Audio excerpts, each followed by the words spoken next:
At the doorstep of Nancy Guthrie's Tucson home, the Pima County Sheriff's Department reported unmistakable signs of a forced entry. "He believes we have received your message, and its meaning is clear to us. We implore you now to release our mother back to us, so our family can be made whole." The video was captured at 1:52 in the morning from a home located 5 miles from Nancy Guthrie's residence. The footage shows a man, burdened by one backpack on his shoulders while carrying another in his hand. The backpack he is holding bears reflective stripes, bearing a chilling resemblance to the one worn by the abductor at Nancy's door. At 1:47 in the morning, shrouded in the pitch black of the Arizona desert, a doorbell camera suddenly stopped recording. 41 minutes later, at 2:28, a pacemaker monitoring application on an 84-year-old woman's phone lost its connection. In the span between those two critical timestamps, some terrible event unfolded inside a quiet brick home in the Catalina foothills, just north of Tucson, Arizona. An event that left a stain of blood on the front porch. An event that left essential daily medication sitting, untouched, on a kitchen counter. An event that left a family utterly fractured and a nation desperate for answers. This is the story of Nancy Guthrie, an 84-year-old mother, grandmother, and faithful churchgoer who disappeared from the very home she had occupied for 50 years. She was taken, investigators assert, against her will in the dead of night, from a neighborhood where a crime of this nature had been previously unthinkable. To this day, she has never been found. No suspect has been publicly identified. No arrest has been made. And the evidence authorities have pieced together points to a narrative far more intricate than anyone first imagined. What follows is not based on speculation. It is not a theory. Every detail you are about to hear has been reported by law enforcement officials, confirmed by investigators, or documented through public records and authenticated news reports. This is the known reality. Before delving into the events that transpired on the night of January 31st, it is crucial to understand something fundamental about Nancy Guthrie. Because while every media outlet in the country refers to her as Savannah Guthrie's mother, which is true, it is precisely this relationship that may have made her a target. And to comprehend why, you must first understand the life she meticulously built long before her daughter achieved national fame. Nancy Ellen Long came into the world on January 27, 1942, in Fort Wright, Kentucky, a small river town just across the Ohio from Cincinnati. In the early 1970s, she and her husband, Charles, relocated to the Tucson area and became captivated by the stark beauty of the desert. In 1975, they purchased a single-story brick house nestled in the Catalina foothills, a short distance north of Tucson. It was a home with 5 bedrooms, 4.5 bathrooms, and a swimming pool in the back, surrounded on all sides by the untamed desert. They acquired it for $85,000. That house would evolve into the very heart of their world. Within those walls, Nancy and Charles raised their 3 children, Annie, who would grow into a poet and a jeweler, their son, Cameron, and Savannah, the youngest. It was Savannah who would ultimately become the co-anchor of NBC's Today Show, and in doing so, one of the most recognizable faces in American television. Annie, the eldest daughter, pursued a life as a writer and an artist. In 2015, she published a collection of her poetry titled The Good Dark, and also served as the marketing director for the University of Arizona Poetry Center. She would marry Tommaso Cioni, an Italian-born AP biology teacher who has taught at a school within the Tucson area for well over 15 years. Annie and her husband chose to live near Nancy, remaining deeply connected to the same desert community that had shaped her youth. Savannah was born in 1971 in Melbourne, Australia, where the family had been on a temporary assignment. They returned to Arizona when she was only 4 years old, and the house in the Catalina foothills became the only home she would ever truly know. She later enrolled at the University of Arizona, choosing to stay close to her mother even as she navigated her college years. Her first foray into journalism was at a small station in Butte, Montana, and Nancy championed the decision, despite the profound heartache of her daughter moving away. From Montana, Savannah's career took her to stations in Missouri, and then brought her back to Tucson, where she worked for KVOA, the city's NBC affiliate, before eventually finding her path to Washington, D.C. She earned a law degree, then pivoted back to journalism, serving as a legal analyst, a White House correspondent, and finally, in 2012, ascended to the role of co-anchor for the Today Show. She married Mike Feldman, and together they had 2 children, Vale and Charlie. But there is a crucial detail that speaks volumes. Even after the children were grown, even after Savannah's career had catapulted her to New York, the sisters maintained a silent pact regarding any given weekend. One of them would always remain at home, a quiet guarantee that their mother would never have to be alone. It was an unspoken rule, an automatic gesture. It was the kind of arrangement that reveals everything about what Nancy Guthrie meant to her family. Savannah articulated it years later during an interview. "We had a pact, spoken or unspoken." She explained that, on the weekends, despite being college-aged girls, one of us would consistently stay home on a weekend night, just so my mom would not be by herself. That was simply something we did for each other, as sisters. In 1988, Charles Guthrie passed away at the age of 49 during a mining exploration trip in Mexico. Savannah was just 16. Nancy was left to face the world alone in that sprawling house, with 3 children to raise, and a grief so profound it would have shattered most people. She would not be moved. She remained in that house. She remained in the desert. It was there she raised her family, against that stark backdrop. And for the next 38 years, that brick home in the Catalina foothills was more than a structure. It was her sanctuary, her constant, the one place on earth where she felt truly untouchable. In her community, Nancy became a permanent and beloved presence. She was a pillar at St. Andrew's Church, her attendance unwavering, her friendships within the congregation deep and enduring. When the global health crisis forced services online, she seamlessly adapted, making virtual church with a friend an integral part of her Sunday ritual. It was this very routine, this predictable pattern of devotion, that would ultimately expose her absence. Regardless of how far her daughter Savannah's career took her, she invariably returned home. At least twice each year, she and her husband Mike would bring their children, Vale and Charlie, to visit Nancy. In March of 2024, Savannah's co-host, Craig Melvin, even paid a visit to Nancy at the house while on a trip to Tucson. Savannah documented the moment on Instagram, captioning it, "Friendship and Love in Action." Then, in November of 2025, a mere 3 months before she would vanish, Savannah brought a production crew to Tucson for a television segment. She identified herself as a daughter of this desert. She treated her mother to lunch at El Charro, a historic restaurant in the heart of downtown. And Nancy, at 84 years old, with a mind as sharp as ever, smiled and articulated her connection to the desert in the way she always had. "It's just the air," she explained. "The quality of life here is unhurried, gentle." She laughed as she recounted stories of the javelinas devouring her plants, those wild, pig-like creatures that roam the Arizona scrublands. The Catalina foothills, the community Nancy embraced as her own, rested along the slopes of the Santa Catalina Mountains. It was home to a population of approximately 53,000 people, with a median age of 56. The properties were expansive, many exceeding an acre, set far back from the roads, and veiled by native desert foliage, cacti, and dense shrubbery. Those who lived there described it as tranquil, secure, and neighborly. But this neighborhood possessed one defining characteristic that would later prove to be of grave significance. It had no streetlights. When night descended upon the Catalina foothills, the darkness was absolute. It was the kind of profound blackness that desert communities cultivate for solitude and stargazing. It was also the kind of darkness where whatever happens on a neighbor's porch remains unseen. 3 months after that lunch at El Charro, Nancy's blood was found on her front porch. This is what we have pieced together about the events of January 31st, 2026. And it is imperative that you follow the timeline with precision, because within it lies a temporal gap, a void that investigators still cannot account for. On that Saturday evening, Nancy spent quiet time with her family, sharing dinner and playing card games. It was a thoroughly ordinary evening inside a thoroughly ordinary home, the kind of domestic scene this family had enacted hundreds of times before. At roughly 9:45, Nancy's son-in-law drove her back to her house. He saw her to the front door. She stepped inside. The door latched behind her. That was the final moment any member of her family would see Nancy Guthrie alive. And from here, the established timeline begins to splinter. For nearly 4 hours, there was silence. No alarms, no signs of disturbance.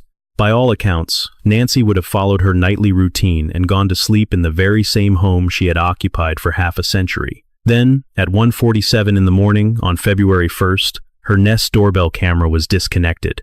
This was not the result of a power failure, nor was it a software malfunction. the device was physically disabled by human hands. Someone wanted to ensure the events that were about to unfold would go unrecorded. They came perilously close to succeeding. But what this individual apparently failed to understand was that the camera's back-end systems were still collecting metadata, even after the physical unit had been compromised. The FBI would eventually retrieve crucial images and footage from these remote systems data the intruder had every reason to believe would never exist. Remember that detail. Its significance becomes critical as the investigation deepens.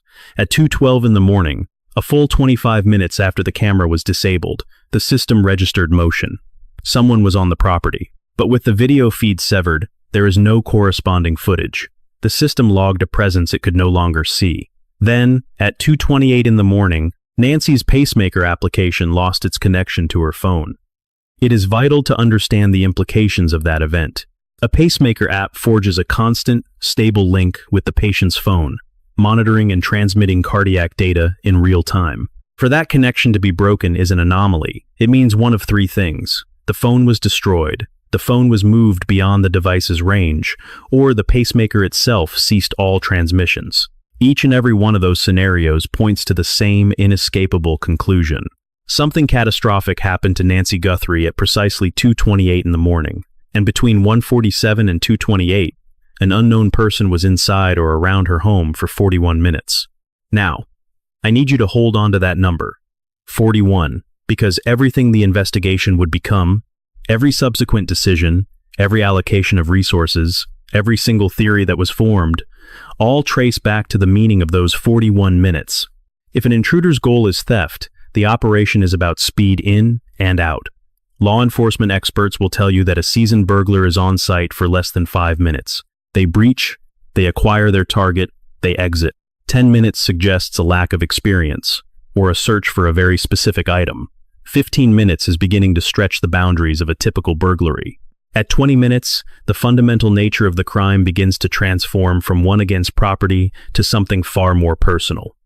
41 minutes is not a burglary. To remain inside a residence for 41 minutes speaks to a certain state of mind, one unconcerned with capture. It implies an intimate knowledge of the floor plan, an awareness of where every surveillance camera is positioned. It suggests a familiarity with the rhythms of the neighborhood, the comings and goings of its residents. It means you either know the homeowner's family won't be checking in, or you simply have no regard for that possibility. Either conclusion was disturbing, and when Sheriff Chris Nanos of the Pima County Sheriff's Department processed that timeline, he acted. He made a command decision that took nearly everyone by surprise. He didn't call for search and rescue or the missing persons unit. He called in his homicide investigators. Homicide. To be perfectly clear, a full-scale search and rescue operation was also initiated, involving drones, canine units, community volunteers, and even the Border Patrol. The entire apparatus of a major missing person response had been mobilized. But the inclusion of homicide detectives, this early in a case with no confirmed victim, transmitted a signal that every professional in law enforcement immediately understood. When pressed by reporters about this unusual move, his response was measured, but its meaning was perfectly clear. He explained that he receives daily updates on search and rescue missions throughout Pima County. Reports of missing individuals are a routine part of the job, and he noted how exceptionally rare it is for law enforcement to summon homicide detectives to such a case. Then, he uttered 6 words that would pivot the entire trajectory of the investigation. There is something that is not right here. A sheriff does not make a public statement like that lightly. It wasn't speculation, nor was it a flair for the dramatic. It was a senior law enforcement official telling the public, on the record, that the physical evidence collected inside that house was in direct conflict with the narrative being presented, and that narrative was one of a kidnapping for ransom. When deputies first arrived at the home on the afternoon of February 1st, they encountered the same scene the family had already found. Nancy was missing, yet the personal items she would never willingly leave behind were all still there. Her phone was inside, her wallet was undisturbed, and her daily medications were sitting on the kitchen counter. It is vital to pause on this point, as its significance has not been fully appreciated. Nancy Guthrie was dependent on a pacemaker. She suffered from high blood pressure. She managed serious heart conditions that necessitated daily pharmaceutical intervention. Sheriff Nanos publicly confirmed that these were not mere supplements. They were not optional. These were the medications that regulated her body's basic functions. Foregoing a single dose could precipitate a serious medical crisis. To miss several days could easily prove fatal. Audio from the sheriff's dispatch, archived on broadcastify.com, made specific reference to her pacemaker and cardiac issues. The medication was sitting on the counter, in full view, precisely where she always kept it for convenient morning access. Anyone who spent 41 minutes inside that residence would have inevitably seen it. It was intentionally left behind. Now, consider this detail through the cold logic of a kidnapping for ransom. If your objective is to abduct someone and hold them until a payment is made, the victim's survival is paramount. A deceased hostage has no monetary value. A hostage in critical medical distress introduces a catastrophic variable you cannot manage. Securing the victim's vital medication is not some sophisticated criminal tactic. It is the most obvious and fundamental step. It is the baseline action you take if you want your endeavor to have any chance of success, and the medication was right there. Taking it would have required 5 seconds. This leaves 2 possibilities. Either the person who took Nancy was ignorant of her medical needs, which seems improbable given the amount of time they spent in the home, or they were fully aware and were indifferent to whether she lived long enough for any ransom exchange to occur. Both scenarios deeply unsettled the investigators. Neither one lent any credibility to the theory of a conventional kidnapping for financial gain. And then there was the matter of the blood. Traces of Nancy Guthrie's blood were discovered on the front porch. News crews filming the location documented what looked like a blood trail near the front entrance. There were also clear indications of a forced entry into the residence. While officials refrained from detailing the severity of any potential injuries or the volume of blood found, the forensic picture was stark enough for the sheriff to make the call that he did. The doorbell camera had been forcibly dismantled or otherwise disabled. Personal effects of value remained untouched. Life-sustaining medicine was left behind. Blood stained the porch, and Nancy Guthrie had vanished. Within 24 hours of the 911 call, the initial response had escalated into a massive, multi-agency operation. Drones methodically scanned the desert from above. Search dogs navigated the difficult terrain. Specialized rescue teams systematically covered the Catalina foothills and the vast surrounding wilderness. Volunteers arrived to bolster the effort, and the U.S. Border Patrol, with its deep operational experience in the southern Arizona landscape, committed additional resources and personnel. And by the evening of February 2nd, the FBI had officially joined the case. Although, as we will explore later, the precise nature of their involvement would raise its own set of disquieting questions. An army of hundreds was searching for Nancy Guthrie, but her abductor had a 41-minute advantage that had now stretched into an agonizing expanse of days. For 9 days, the public was left with a void. Behind the scenes, investigators toiled. In front of the cameras, the family issued desperate pleas. The entire country was paying attention. But there were no suspect images, no vehicle descriptions, no concrete lead that could be acted upon by the public. Then, on February 10th, the Federal Bureau of Investigation released the photographs, and the entire landscape of the case was irrevocably altered. FBI Director Kash Patel disseminated 4 stark, black-and-white images, which had been painstakingly recovered from the back-end systems of the doorbell camera. It was the very same camera an intruder had tried to obliterate, the same resilient system that had continued to record long after it was presumed to be inert. The images revealed a chilling figure standing on Nancy Guthrie's front porch, its face entirely obscured by a ski mask. The individual was clad in long pants, a jacket, and gloves, carrying a black backpack and wearing a handgun in a holster positioned unnervingly over the crotch. The Bureau also released 2 video clips, which captured the shadowy figure as it tampered with the recording device. In the dead of night, this armed and masked person had approached the door, intent on ensuring their presence would remain a secret. They had failed. The FBI's initial profile described the suspect as a male, approximately 5'9" to 5'10", with an average build. The backpack offered a more specific lead, a black, 25-liter Ozark Trail hiker pack. And in that detail, a critical piece of the puzzle emerged. The Ozark Trail brand is sold exclusively through Walmart. Investigators immediately pivoted, beginning the arduous task of reviewing surveillance footage from every Walmart location in the greater Tucson area. Subsequent reports would confirm that the suspect's clothing might have also originated from the same retailer. However, the Pima County Sheriff's Department issued a caution. The clothing was common, not exclusive to Walmart, and the connection remained purely speculative. This detail painted a psychological portrait for investigators. The perpetrator was not an operator with limitless resources or sophisticated channels of procurement. This was an individual who likely walked into a common retail store, purchased a backpack off the shelf, and then utilized it in what appeared to be a meticulously planned kidnapping. Retired law enforcement officials reviewing the footage reinforced this emerging theory. One former FBI special agent characterized the suspect's handling of the firearm as decidedly amateurish. The peculiar positioning of the weapon, the subject's very movements, none of it signaled any formal training or practical experience. It was not the work of a professional criminal. The consensus assessment was that this appeared to be someone who had obtained a weapon and formulated a plan, yet lacked the fundamental competence to execute either with any degree of expertise. In response, the FBI deployed its own elite video forensic analysis unit directly to the scene. Specialists in video imagery and physical science were observed moving forensic equipment into a sterile white tent that had been erected just outside the home's front door. The tent was assembled at 7:45 in the morning and was dismantled just after 9:07. A team of 5 agents was seen working on the ground.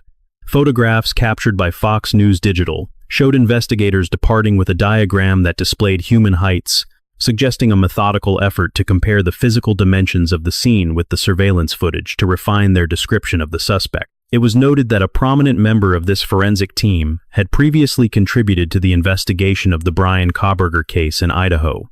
The FBI also escalated its public outreach, launching a dedicated webpage for the disappearance, which featured case details, still images, the crucial doorbell camera footage, reward information, and Guthrie's physical description. Within a matter of days, the Bureau reported an influx of more than 13,000 tips from the public. Simultaneously, the Pima County Sheriff's Department was fielding thousands more of its own. That combined figure would ultimately swell to surpass 30,000. The nation had now seen the silhouette, if not the face, of the person who had taken Nancy Guthrie. But this is the inherent paradox of 30,000 tips. The overwhelming majority of them lead absolutely nowhere. And often, the ones that appear the most promising culminate in the most frustrating and conclusive dead ends. It becomes necessary, now, to examine the ransom notes. On the surface, they tell a straightforward story. Someone had taken Nancy Guthrie, and their motive was money. But a deeper look into the details reveals a narrative that quickly begins to unravel. On February 2nd, the day after Nancy was officially reported missing, Cold TV in Tucson received a ransom letter. TMZ was sent a nearly identical communication around the same time. The notes demanded a substantial payment in Bitcoin in exchange for Nancy's safe return, and they included a Bitcoin wallet address for the deposit. According to TMZ, the note also contained specific details about an item that had been damaged inside the home, a fact which suggested the author possessed intimate knowledge of the crime scene. TMZ was able to confirm that the Bitcoin address provided was genuine, a real, functional address on the blockchain, though they wisely chose not to publish the address itself. KGN9, a local Arizona station, reported the specific sum demanded, $6 million in Bitcoin. The notes issued 2 deadlines, 500 hours on February 5th, and another on February 9th. Both deadlines were accompanied by explicit threats against Nancy's life should the payment not be made. A retired FBI agent, upon reviewing the language of the notes, detected an immediate anomaly. The writer used the term USD when referring to American currency. This is not the typical syntax of a native-born American who would simply write dollars or use the dollar sign. The abbreviation USD is more commonly found in international financial communications or employed by someone who is not a native English speaker. The former agent theorized this could indicate the writer was from overseas. Alternatively, it could be a calculated piece of misdirection, a deliberate attempt to mask their identity by adopting unfamiliar phrasing. It was a minute detail, but in the high-stakes world of kidnapping investigations, such small linguistic tells within ransom communications are often the most revealing clues of all. Sheriff Nanos would soon address the ransom notes publicly. He was careful to emphasize that the claims were not being dismissed outright. The sheriff's office also confirmed via social media their awareness of reports concerning the notes, insisting that all leads were being pursued with utmost seriousness. And yet, Law enforcement offered neither confirmation nor denial regarding the authenticity of these communications. The pivotal question remained unanswered. Were the notes from Nancy's actual captor, or the work of a cruel opportunist exploiting the family's anguish? On February 4th, Savannah Guthrie and her siblings released a video on Instagram, marking their first direct, public address to the person who held their mother. Savannah looked unflinchingly into the camera, positioned between her sister Annie and her brother Cameron. "We received your message, and we understand. We implore you to return our mother to us, so that we can celebrate with her. This is the only way we will have peace. This is immensely valuable to us, and we will pay." But in an era where voices and images can be so easily manipulated, they required direct, verifiable evidence that their mother was not only being held, but could genuinely be returned. They received only silence. That very same day, President Donald Trump placed a personal call to Savannah following her interview with NBC's Tom Lamal. He pledged additional federal resources and expressed his hope for Nancy's safe recovery. The White House amplified the case across its social media platforms, urging the public to report any fragment of relevant information. This personal crisis had shattered Savannah's professional life. She had been scheduled to co-host NBC's coverage of the 2026 Winter Olympics opening ceremonies from Milan, Italy, but had immediately abandoned the assignment and flown to Tucson the moment she heard her mother was gone. February 5th arrived. The first deadline passed into silence. February 9th arrived. The second deadline also expired. Still, there was nothing. No follow-up communication through the agreed-upon channels. No attempt to renegotiate. There was no proof of life. No penalty for the missed deadlines. There was a complete and unnerving void. It was this void that caused investigators with experience in abductions to begin asking difficult questions, because a legitimate kidnapping for ransom simply does not operate this way. When an individual is taken for money, communication is the lifeblood of the operation. It is the sole mechanism through which the crime can succeed. Captors maintain relentless contact to apply psychological pressure. They provide proof of life because it is the primary motivator for payment. They enforce deadlines with an iron will because it manufactures the crushing urgency needed to compel action. They will even renegotiate if they must, because the singular goal is to collect the money, and flexibility often serves that purpose. Communication methods are meticulously planned to conceal a criminal's identity while preserving the ability to negotiate. Payment instructions are made precise enough to allow for a transaction without prolonging exposure. The management of the timeline is a calculated balance, pitting family desperation against law enforcement's inevitable countermeasures. None of that was happening here. 2 deadlines had vanished without consequence. No credible proof of life had ever been materialized. No direct line of communication between the supposed kidnappers and the family had ever been truly established. The entire ransom scenario appeared less like a functional criminal enterprise and more like a fabricated narrative, constructed to lead investigators down a specific and possibly deceptive path. But this ransom story was about to descend into even greater strangeness. On February 11th, the media outlet TMZ received a new message, and this one was different. It did not originate from someone claiming to be the kidnapper. Rather, it came from an individual who claimed to know the kidnapper's identity. The price for a name was 1 Bitcoin, worth approximately $66,000. If they want the name of the individual involved, the message stated, then I want 1 Bitcoin to the following wallet. Time is more than relevant. The Bitcoin address was different from the one in the original ransom notes. TMZ forwarded the communication to the FBI. The sender claimed they had first tried, unsuccessfully, to contact Savannah's brother Cameron and her sister Annie by email and text before approaching TMZ. Over the next few days, this same individual sent 2 additional messages. In the second, they lamented about not being taken seriously. I am not being taken seriously, they wrote. They referenced Carlos Palazuelos, a FedEx driver who had been detained and subsequently released by investigators, stating a clear desire not to be incriminated in the same way as that Carlos guy. They insisted the Bitcoin was necessary so they could go into hiding after coming forward with the information. They characterized their own situation as a gamble, for both his safety and his possible freedom. That final phrase is one that merits consideration. TMZ founder Harvey Levin saw it as a sign that the sender was dangerously close to the fire, which suggested they might have a personal connection to whoever was truly responsible. Levin also noted the sender had mentioned a distinction between yesterday and today that he found chilling, but he was unable to elaborate further, as TMZ was working in close cooperation with law enforcement. The sender declared this would be his second and final attempt. In the third message, the sender increased their demand to $100,000, a figure that now matched the FBI's newly doubled reward, or if they proposed an alternative specific arrangement. The offer was stark. $50,000 in Bitcoin would be deposited immediately in exchange for the name of the key figure, the main individual, complete with the necessary information to track him down. A second payment of $50,000 was promised once an arrest had been successfully executed. The mysterious sender offered a guarantee, writing that they would not access the initial funds until a suspect was officially in custody. This particular turn of phrase "main individual" was new. It had never appeared in any prior message. Not the abductor, not the person who seized her, but specifically the main individual. The implication was clear.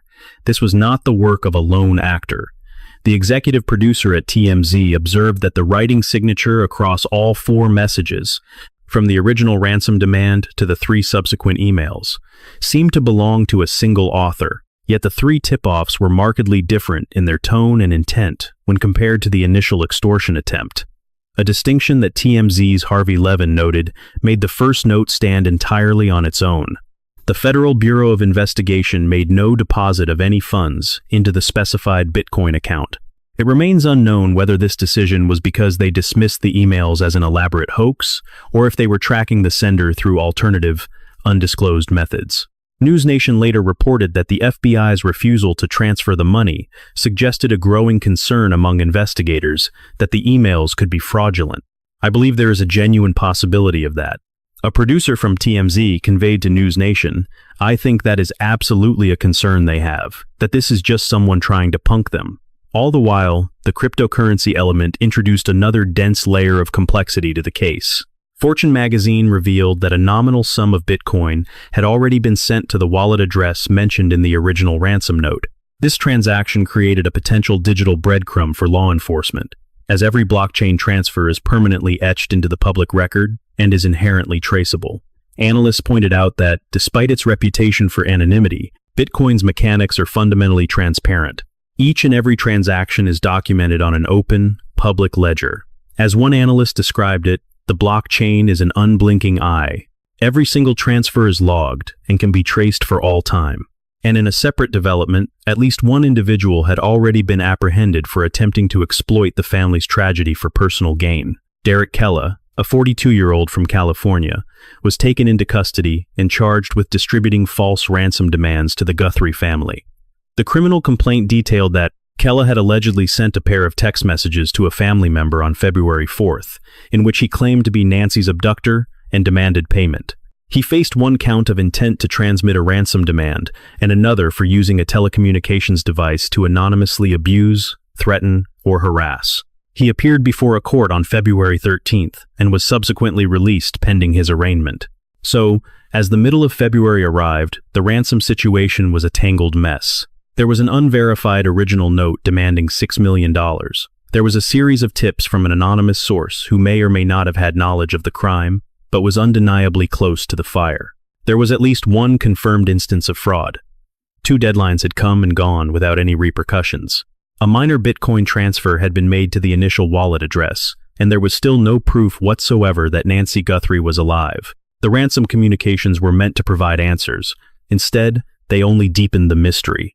On February 10th, the very day the FBI publicized the doorbell camera images, a routine traffic stop unfolded in Rio Rico, Arizona, approximately 60 miles south of Tucson. The stop concluded with the detention of a FedEx delivery driver named Carlos Palazuel.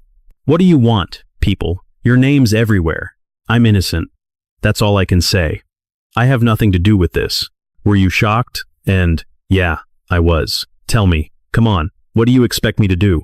"They held me against my will. They didn't even read me my rights until 2 hours later." "Okay. My wrist is all swollen from the, and did you have any idea that this was about, do you know who Nancy Guthrie is?" "No. That's the problem." "No? I don't know anything. You were The Pima County Sheriff's Department and FBI executed a search warrant on a property and vehicle in the Rio Rico area. Palazuelo endured hours of questioning. He insisted to investigators that he had never heard of Nancy Guthrie. By the morning of February 11th, authorities issued a statement confirming the search was over and that Palazuelo had been let go without any charges being filed. In the digital realm, however, speculation was already metastasizing. During the case's initial phase, social media users began pointing fingers at Tommaso Cioni, Annie Guthrie's husband and Nancy's son-in-law. Cioni is an Italian-born AP biology teacher who had been employed at Basis Oro Valley in Tucson for over 15 years. This torrent of speculation was founded on nothing more than his familial connection and his appearance in publicly available records. There existed no shred of evidence to connect him to the disappearance.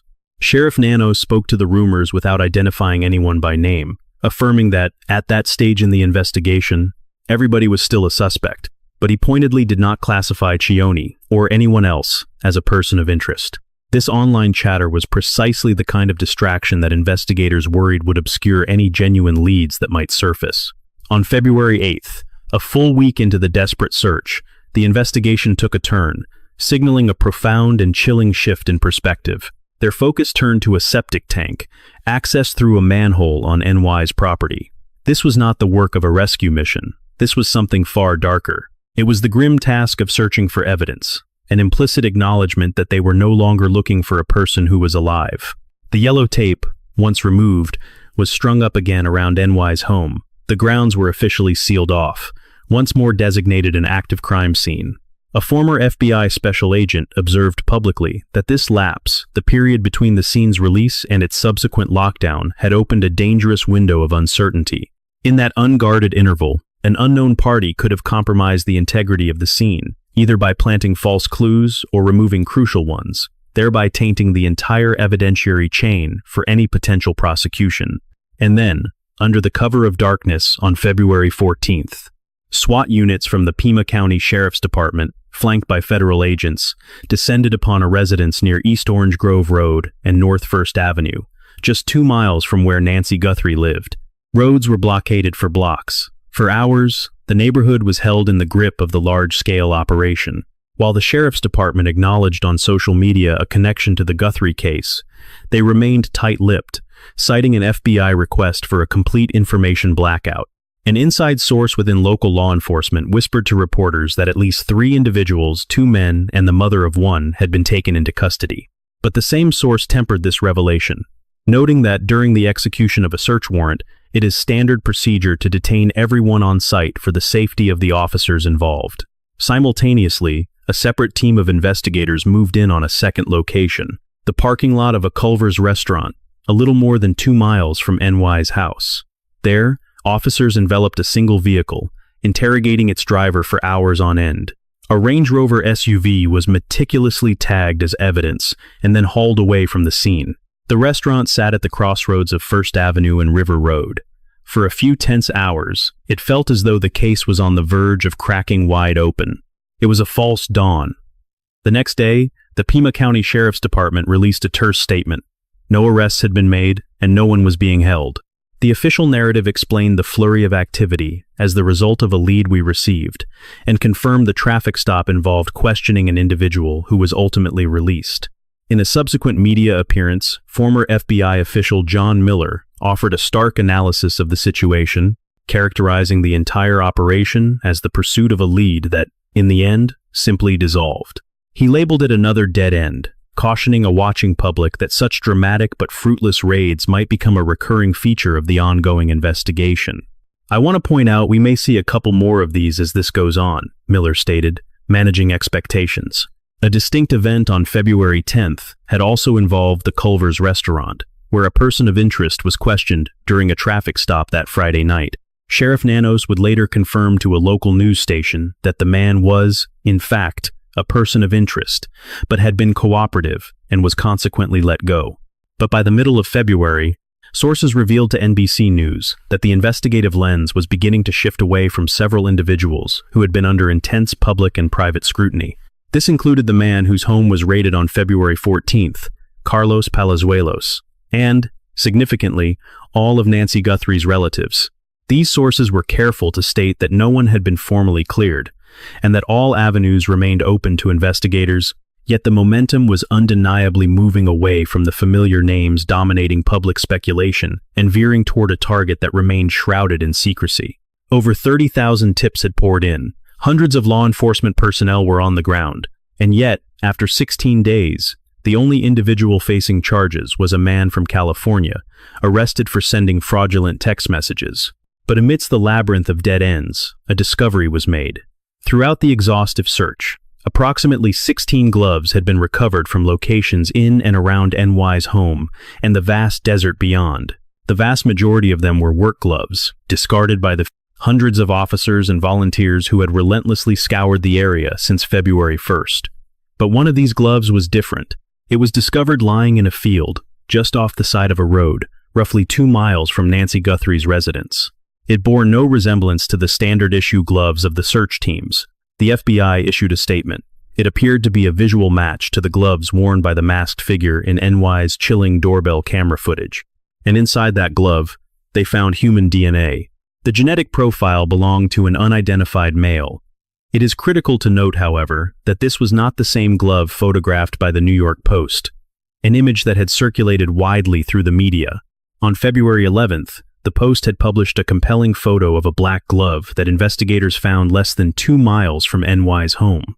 When CNN pressed the FBI, asking if the glove now undergoing forensic analysis was the same one depicted in the Post's photograph, the Bureau's response was a blunt and simple no. Several gloves, they confirmed, had been collected during the investigation, with one found as far as 10 miles from Guthrie's home. On Thursday, February 13th, investigators dispatched the one crucial glove, the one containing DNA, to a private laboratory in Florida. It arrived the next day, a Friday. By Saturday, the FBI had the preliminary results in hand. Now, they waited only for quality control and official confirmation before uploading the unknown male's profile into the Combined DNA Index System, the powerful federal database known as CODIS. The Federal Bureau of Investigation maintains a vast repository of genetic information known as CODIS, the nation's central DNA database. This immense digital archive catalogs the genetic fingerprints of over 19 million offenders and holds more than 1 million profiles from crime scenes. By November of 2025, its impact was staggering, generating over 781,000 matches and providing crucial links in more than 758,000 investigations. It stands as one of the most formidable instruments for solving crimes in the arsenal of contemporary law enforcement. The system's capacity for familial DNA searching, for instance, proved indispensable in unraveling the Idaho College murders, which led to the identification of Brian Kohberger using sophisticated genetic genealogy. Should the unidentified DNA profile extracted from the glove find a match within this database, investigators would instantly have a name to pursue. The specific location of the glove's discovery was also of profound significance. Found just 2 miles from Nancy's home, abandoned on a roadside, it hinted at a potential escape route, a path the perpetrator may have taken after departing the property. If this glove was indeed the one worn by the figure captured on the doorbell camera, its implications would multiply. It could begin to illuminate the suspect's direction of travel, and perhaps even the mode of transportation they employed. This, in turn, could dramatically narrow the geographic area where additional evidence might be found. The FBI, however, issued a word of caution. The link was purely visual, based on appearance alone, not yet confirmed by forensic science. The meticulous process of determining if this was definitively the same glove worn by the intruder was still underway. Sheriff Nanos also disclosed that his investigators had collected buccal swabs from various individuals they had encountered during the inquiry. This meant they were systematically building a localized DNA database of persons questioned in connection with the case. It armed them with the powerful ability to cross-reference the unknown profile from the glove against a pool of subjects who had already warranted official scrutiny. In a parallel effort, investigators unveiled another piece of technology being deployed in the search. A report from NewsNation confirmed that a specialized signal detector had been fitted to a helicopter. The purpose of this device was to scan for any electronic signals emanating from Nancy Guthrie's pacemaker. A former special agent with the FBI clarified that such pacemakers emit only very low-power, short-range alerts. This meant the helicopter would have to pass in extremely close proximity to Nancy's location to have any chance of detecting a signal. It was a long shot, a measure born of desperation, but it underscored a relentless search effort, exploring every conceivable avenue. To this day, the results of the DNA analysis have not been released to the public. The FBI has indicated that the standard procedure for uploading a profile into CODIS takes approximately 24 hours, following the completion of quality control protocols. That single result possesses the power to transform the entire investigation or to become just another frustrating dead end. But for now, that glove, discovered in a field 2 miles from an empty house, remains the single most promising piece of physical evidence in this entire case.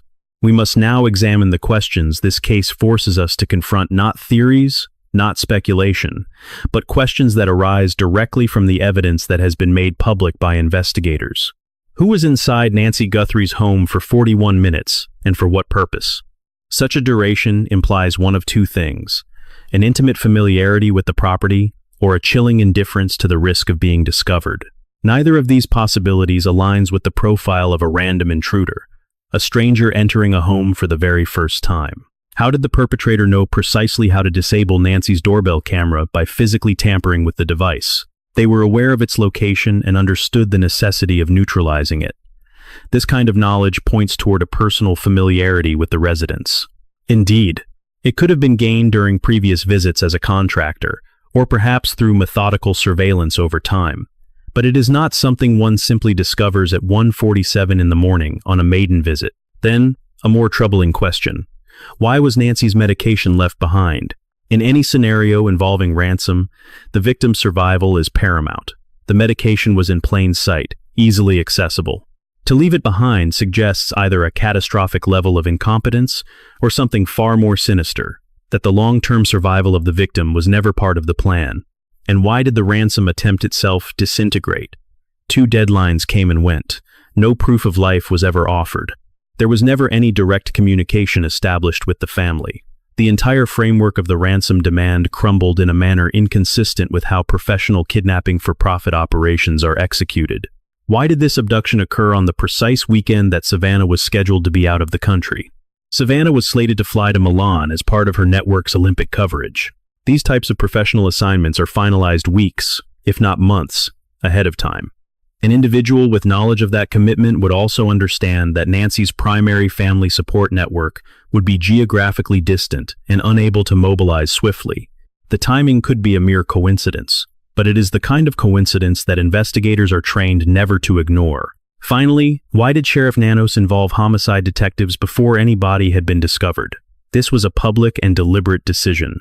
It signaled that he was observing evidence at the scene which pointed to an outcome far more grave than a standard missing person case.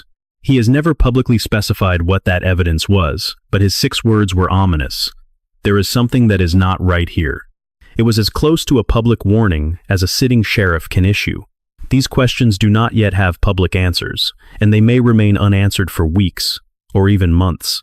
But these are the very questions that investigators are methodically working to resolve behind closed doors, while the rest of the world can only wait. As the investigation ground on into its 3rd week, the institutional response began to show visible signs of strain. Reports from Reuters indicated the FBI had requested crucial pieces of evidence, including gloves and DNA samples, be sent to the Bureau's National Laboratory in Quantico, Virginia.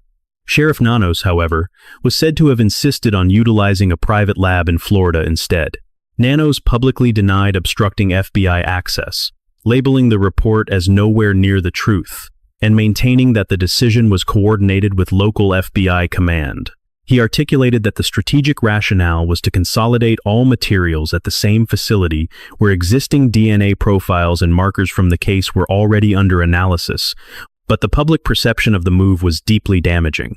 Nancy Grace issued a public warning that DNA evidence could easily be degraded if not handled with meticulous care. Further reports noted that only a single local detective on the case had more than 2 years of experience in the homicide division, and that the crime scene at the home had been released and subsequently resealed, creating a critical window in which the integrity of any evidence could have been irreversibly compromised. Yet perhaps the most significant institutional red flag involved the specific timing and nature of the Federal Bureau of Investigation's involvement. The FBI did not formally enter the investigation until late on the evening of February 2nd, more than 12 hours after the initial 911 call. According to an inside source, it was the Bureau that initiated the contact, not the county that extended an invitation. This source also described the FBI's early role as minimal, strictly limited to what the county would permit. This dynamic raised troubling questions about whether the first critical hours of the investigation, often deemed the most pivotal period in any missing persons case, had been managed with the full scope of resources and expertise the situation clearly demanded. The Pima County Sheriff's Department had not convened a full press conference since the 5th of February. In the days that followed, Sheriff Nanos offered only select updates through individual media interviews, but no comprehensive briefing for the public was held. The department stated it would not conduct another news conference unless there were significant developments to share with the community and the nation at large. This official silence created a vacuum that was difficult to interpret. Meanwhile, the media circus only intensified. True crime live streamers and podcasters began to descend on Tucson in considerable numbers, dramatically expanding the media footprint beyond the network satellite trucks and correspondents that had been on the ground from the beginning. Jimmy Williams, who hosts a YouTube channel called Dolly Vision, told the BBC he had spent 5 days camped outside the home and had attracted more than 8,000 new subscribers since the case began. He noted that the intense speculation surrounding the case was only fueling the public's intrigue. Arizona State Representative Alma Hernandez issued a sharp public rebuke over social media, accusing some of these self-proclaimed online reporters of actively undermining the seriousness of the police investigation. Investigators reportedly voiced similar frustrations, stating that the aggressive, rumor-driven coverage from amateur content creators had been actively unhelpful and, in certain instances, detrimental to the investigation. The case began to draw comparisons to the Lindbergh baby kidnapping of 1932. The parallel was not drawn because of the crime itself, but because of the way the investigation was being consumed by a 24/7 media spectacle that risked overshadowing the actual search for an 84-year-old woman. Through all of this, the Guthrie family has never stopped. Savannah canceled her Olympic assignment the very moment she was told her mother was missing. She flew to Tucson and has been there since, engaging with investigators and releasing video statements, all while maintaining a deliberate public presence that has kept her mother's case at the forefront of the national conversation. An NBC producer who is a personal friend of Savannah's described the message she received about her mother's disappearance as the single worst phone call of her life. She immediately scrambled to get on a flight to Arizona. NBC, in turn, mobilized its resources to offer support to one of the network's most prominent and beloved personalities. On the 4th of February, Savannah and her siblings informed the potential kidnappers that they were prepared to communicate and demanded proof of life. On February 7th, one full week after the disappearance, they released a video in which Savannah stated unequivocally, "We will pay." In the same broadcast, her brother Cameron spoke directly to the captors. "Whoever is out there holding our mother, we want to hear from you. We haven't heard anything directly." On February 15th, 2 entire weeks after her mother was taken, Savannah posted once more to Instagram. "It's been 2 weeks since our mom was taken, and I just wanted to come on and say that we still have hope and we still believe." She then addressed her mother's abductor directly. "To whoever has her or knows where she is, it is never too late to do the right thing. You're not lost or alone." Separately, Savannah shared archival footage of her mother playing with her own young children. "Our lovely mom," she wrote, "we will never give up on her. Thank you for your prayers and hope." In the Catalina foothills, a quiet tribute began to form as yellow flowers, a symbol of hope, appeared at the end of the driveway within days of her disappearance. The memorial grew steadily as the days passed. Candles, handwritten notes, small mementos, and more flowers accumulated near the entrance to the property where Nancy had lived for half a century. A lone sheriff's vehicle stood sentinel in the driveway. A fleet of media vans had overtaken the street, yet a steady stream of onlookers continued to arrive. At KVOA, the Tucson NBC affiliate where Nancy's career began decades prior, a 4-foot banner was draped across the building's facade. Its message was stark and simple: "Bring her home." Signatures from across the nation began to fill the canvas, a silent testament from strangers. "We see her every day, a neighbor, Eduardo Ortiz, explained to a news crew. She's part of our family, so we felt that we had to come out here. On February 17th, President Trump declared in an interview with the New York Post that he was directing the Department of Justice to pursue the harshest penalties under federal law for her abductors, should Nancy not be brought back alive. When a reporter pressed him on whether this included capital punishment, the president's response was chillingly brief. The most? He paused, then confirmed, "Yeah, that's true." Speaking to the New York Times, Sheriff Nanos issued what sounded less like a statement and more like a vow. It might be an hour from now. It might be weeks or months or even years from now. But we will not quit. We are going to find Nancy, and we are going to find the individual responsible. But the detail that continues to haunt this case is one of time. For 50 years, Nancy Guthrie had lived inside those walls. It was the home where she raised her 3 children. It was where she mourned the loss of her husband, and where she would watch the wild javelinas nibble at her garden and simply laugh. It was where she maintained a life of quiet routine church on Sundays, her medication laid out on the kitchen counter, and a deep appreciation for what she called the gentle desert air. Then, sometime between 1:47 and 2:28 on a Saturday night in January, an armed and masked figure walked up to her front door and, in a single act of violence, erased it all. The intruder was inside her home for 41 minutes. Her medication was left untouched on the counter. The security camera was disabled. A series of ransom notes followed, each one a dead end. Then, the perpetrator vanished, swallowed by the very same desert darkness that Nancy had always found so peaceful. To this day, Nancy Guthrie's whereabouts remain a complete mystery. Her very survival is in question, and no arrests have been made.